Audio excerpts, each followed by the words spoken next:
Maryland governor's race. He's got the Republican nomination. He is Dan Cox. And Dan, the only person happier than you, or almost as happy as you, is Donald Trump. Yes, Brian, Ainsley, and Steve, thanks for having me on this morning. I tell you, in morning, instead of, like you said earlier, a mega deal, we have a MAGA deal, because the people of Maryland came out, and they came out because they believe in our America First values. They were tired. And I tell you, the Democrats did not win this race. I just want to say they didn't even win their race. If you look across the aisle, we don't know who the Democrat's going to be that I'm going to face. But I can tell you this, the people of Maryland know what they want. They want this Constitution reapplied to them. They want to make sure they have their Bill of Rights. They want to make sure that everything that God gave us is something that the government will never take away again. We had one of the worst lockdowns in the history of the United States right here in Maryland, and the people of Maryland came out and said, no.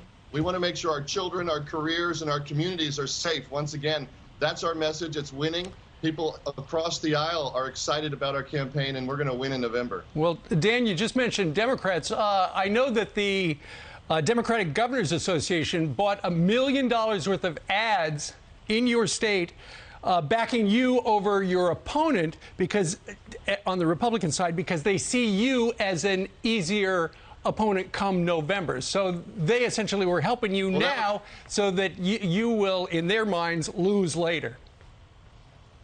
That's actually my opponent, my losing opponent's argument.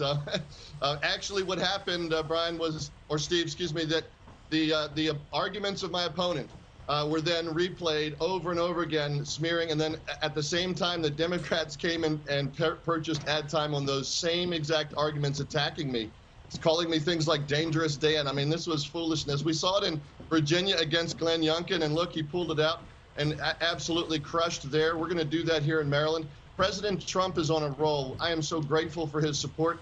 We were up 10 points in July last year, so we're talking about 12 months of running ahead, and when President Trump came in, we just doubled that, and sure enough, that's what we see in the results last night. It's exciting to be the people's candidate, and we're going to make sure that everyone has their freedoms back, that our children are once again safe in our schools, and that they are not indoctrinated. Specific policies to eliminate the CRT, divisive anti-American Marxism that we see going on in Maryland, as well as our gender indoctrination and forcing women's sports to be allowing competitors of those who are born male. That's going to end on my watch. We're going to return power to the people and make sure also, that our crime is ended. I mean, we have one of the worst catch and release and illegal alien states in America, where they're bringing them in by night.